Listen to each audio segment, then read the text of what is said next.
President Tinubu on Wednesday announced the nomination of 10 resident electoral commissioners, RECs. At least 2 new resident electoral commissioners appointed by the president may be card-carrying members of the ruling All Progressives Congress, APC. That's the president's party. This is information that news channels have gathered.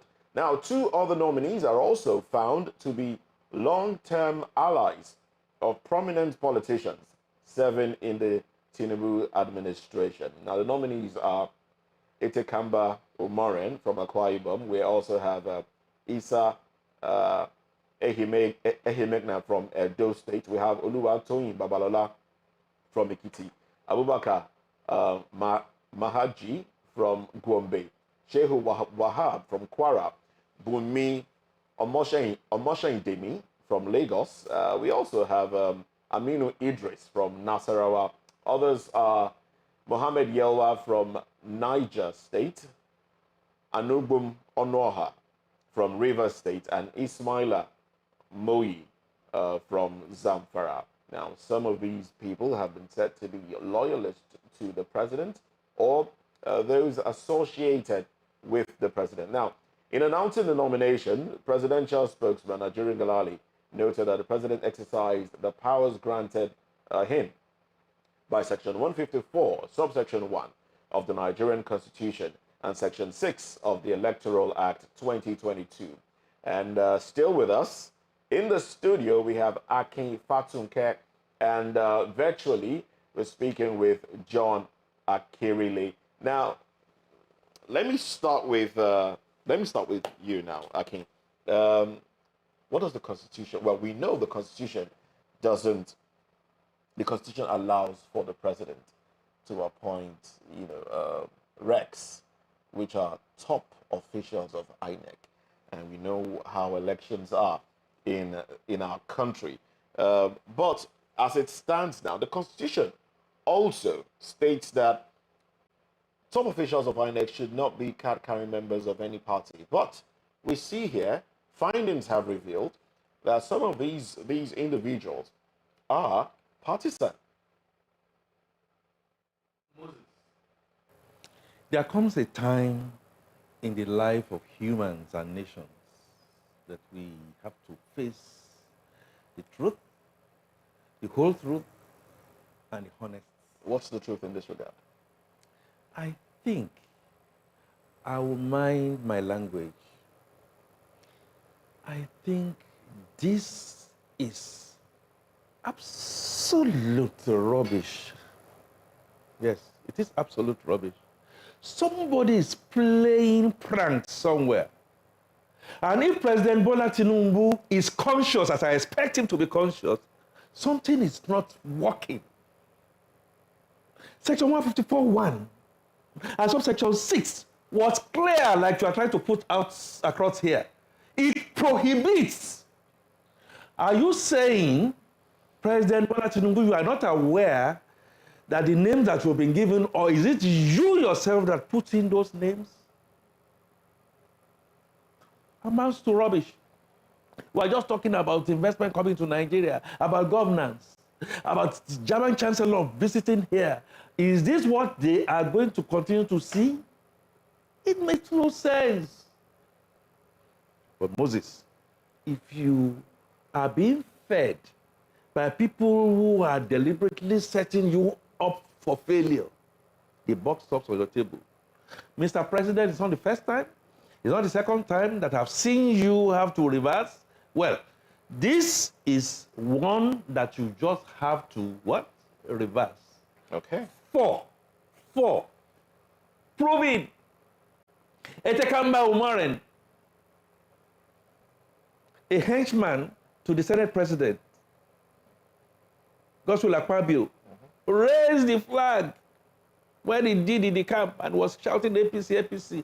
Mr. President, are you saying for the life of me that politicians, including yourself, will not want to sing this country? Is that the kind of person it will take? And then, I use the word absolute rubbish and nonsense. Mr. President made an announcement for 9. We found ourselves with 10. Is this governance? Okay. This is masquerading. And only for us to find out the 10th person that came is Etekamba Warren. Who is setting up this president to fail? Or is he himself setting himself out to fail? He needs to open his eyes very wide and say, look, Nigerians are no fools.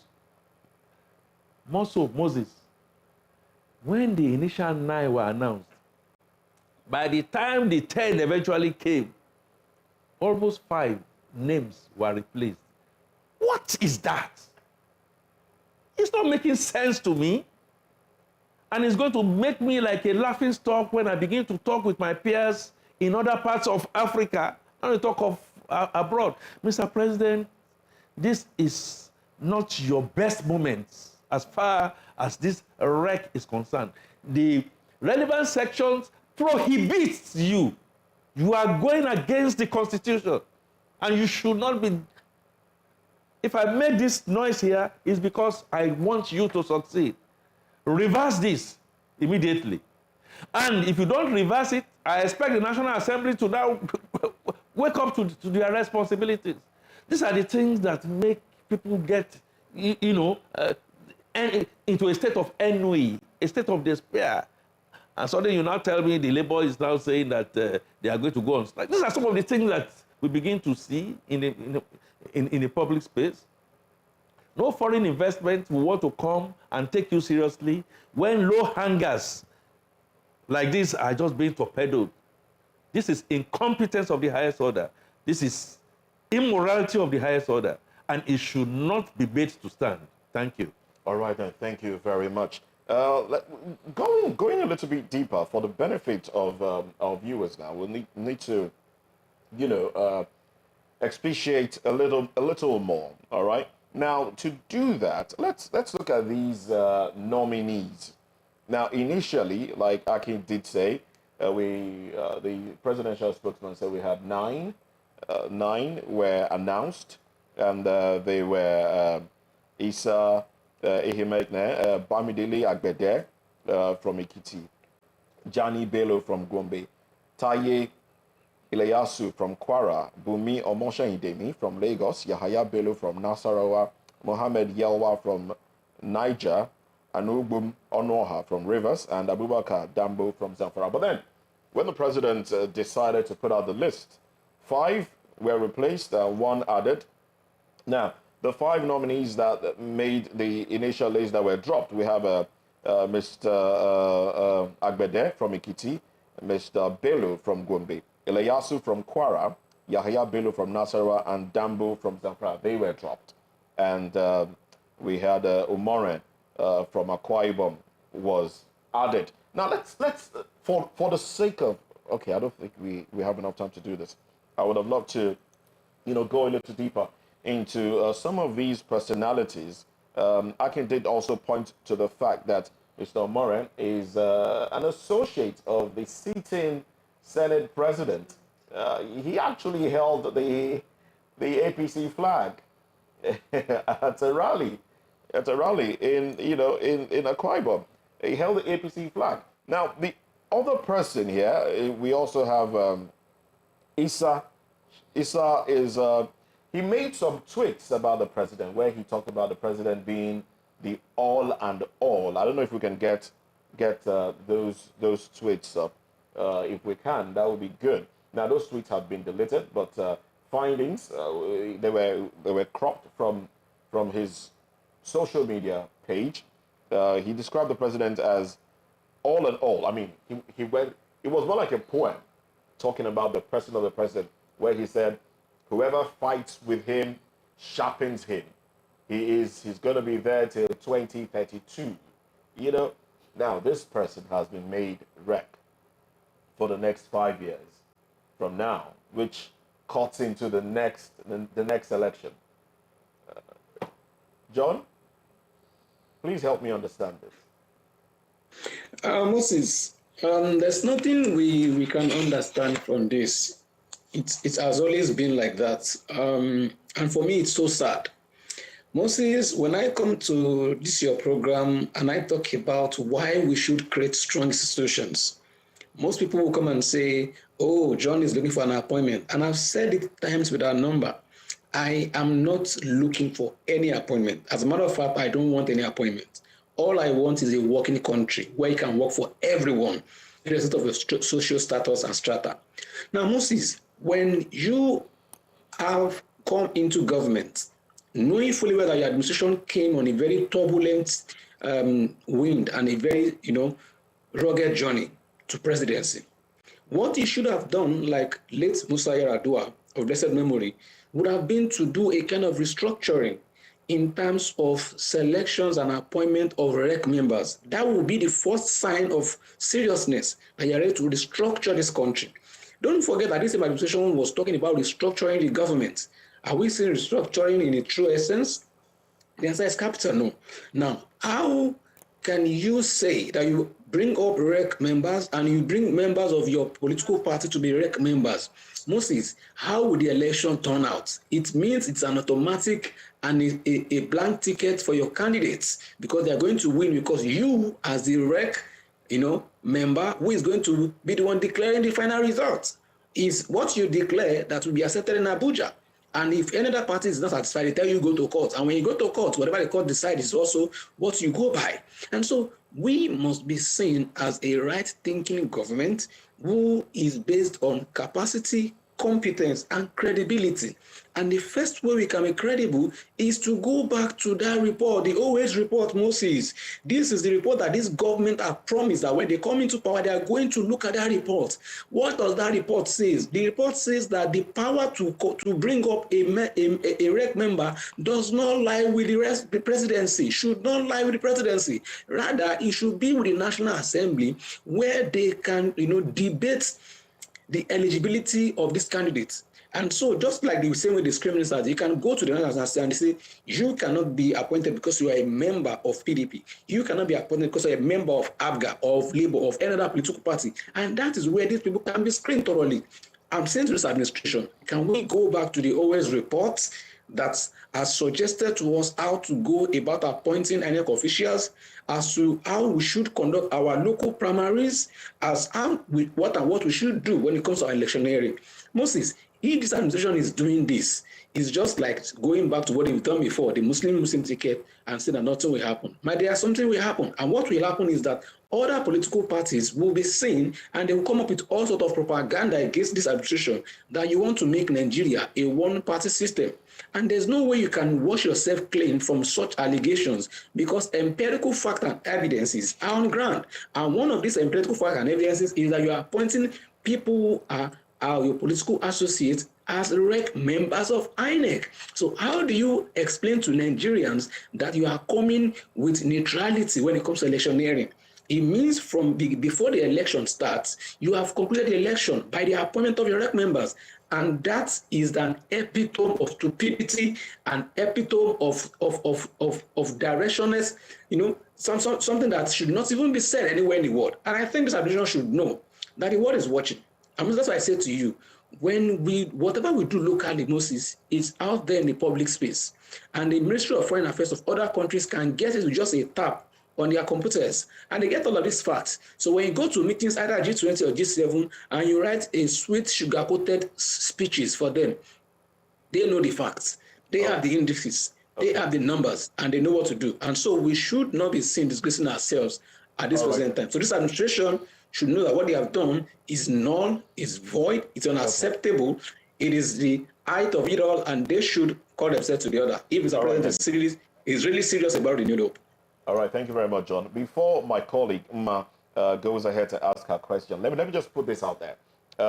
One of the things credited to Issa is a statement on his post on his Facebook page, which he said that's the one I was trying to get to earlier. He said, talking about the president now, he wrote that Mr. President, this was on February 18. He said, the president is the subject matter. He is the target. He's the numero uno in this game. He is the subject of discussion across the nation. He's the owner of the game. He that wrestles with him sharpens him and makes him pay attention. He is the Jagaban. He is the president of Nigeria, 2023 to to 2032 by His grace, Almighty, by His grace, Almighty God. Now, this is out there. Go ahead, please. Now, Moses, okay. You want to say something to that, John? that In 1 is minute, a please. testament to the validity of what we're saying. Such a person cannot be nominated as a REC member. That is the stupidity of the highest order. It's up to And the that is Senate the now. rubbish that should not be accepted anywhere in the And world, it's and already not in out Nigeria. there. It's up to the Senate now, whether he's elected or not. Up to the Senate. Let's even agree. Mr. Krele, the waste report, just to tell you the kind of quagmire we found ourselves. So let's even assume we are going with the waste report. Should not be appointed by Mr. President. Okay, so should be appointed by the National Assembly. The National Assembly where we have an Akpabio who will go ahead and nominate Ezekamba Umoren. Look, to my mind, the whole thing is convoluted. We are just not ready for democracy at all levels. Unfortunately, now you just read out there.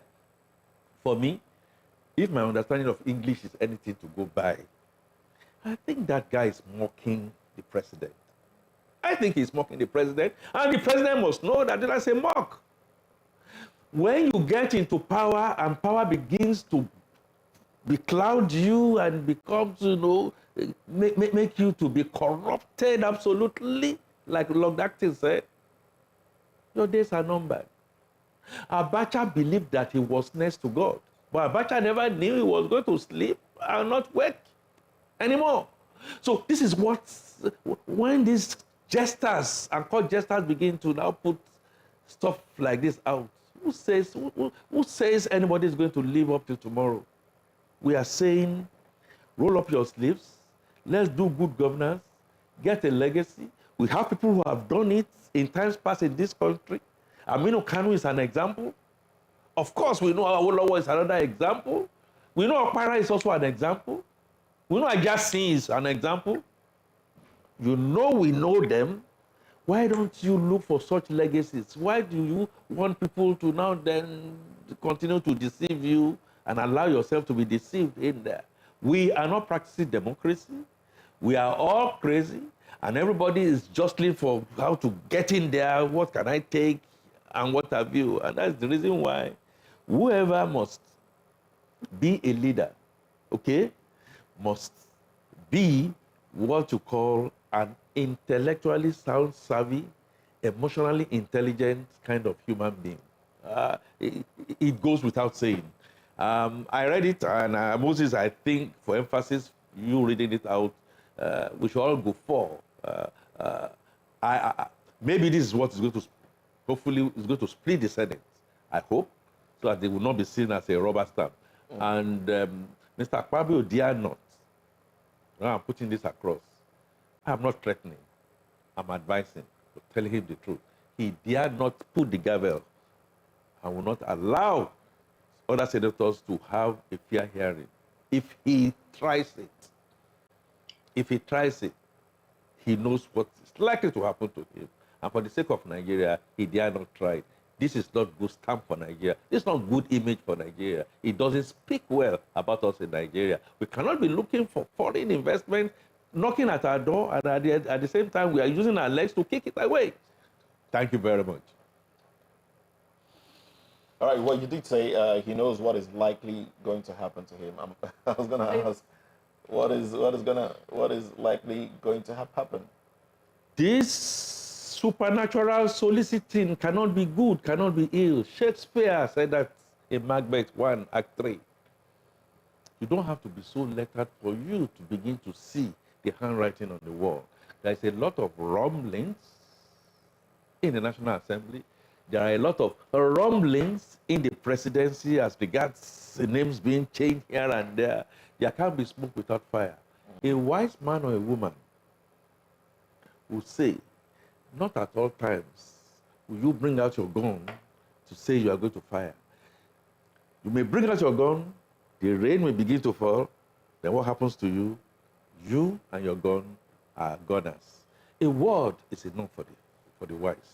So should we take this as your last thought? My last thought, that despite the anger that we are seeing, despite, Mr. President, that you have 1,490 days, I'm not with anybody saying that you are up there to heaven.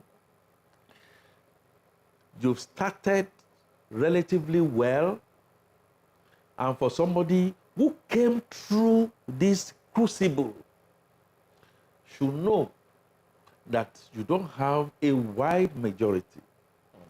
And people might want you to fail. Let it be a fuel to make you do the right thing, reverse what needs to be reversed, lead by example, talk to yourself and talk to your family, talk to your friends, talk to the National Assembly, influence them that the only way to keep Nigeria the way it should be is for all of us to come back to the drawing table and do a restructure, mind and soul. Thank you. John, please, your last thoughts. My last talk will be that the presidency should understand that they have a time that will expire, and that will expire in about 3 years from now. And that they should understand that Nigerians will always look back to the promises of their campaign and the deliverables. Nigerians will always compare 2023 and 2019, 2018, and 2024 or 2025. Nigerians will always compare and contrast. Are we better off under your administration? And they should not also forget that in the political scene, there are divisions. And if you look at the number of margin he used in the margin, it is still small compared to the larger population that never voted. And so they should use this as a medium for them to correct their wrongs, put their path on the right track, let Nigerians know that they are bringing up good policies for the development of Nigeria as a country.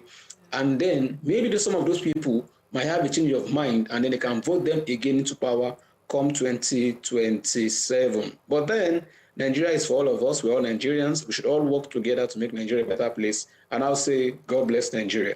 All right, thank you very much, John Akirili, and also King Fatunke for staying with us on the program. Amen. Well, let's just put this out there. This is well, we hear that an explosion rocked the River State House of Assembly, the River State House of Assembly complex yesterday.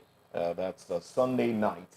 Now, the incident came amid alleged moves by some lawmakers to impeach Governor Siminalayi Fubara.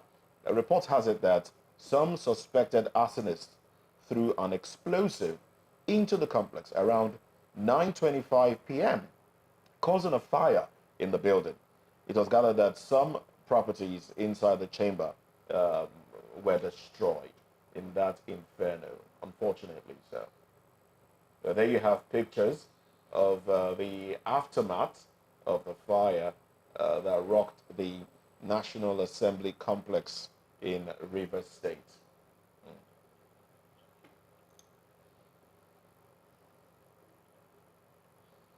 I beg your pardon, the Rivers State Assembly. The Rivers State Assembly, not the National Assembly. The Rivers State Assembly complex. There you have broken glass everywhere. Looking like someplace in Gaza. Thank God no one was actually hurt. Well, this doesn't look good, really. This doesn't look good, unfortunately. So, well, I must say a very big thank you once again to our guests on the program. We appreciate you for your time and your robust analysis. We'll take a break now. When we come back, we'll delve into business, entertainment, and sports. Stay with us.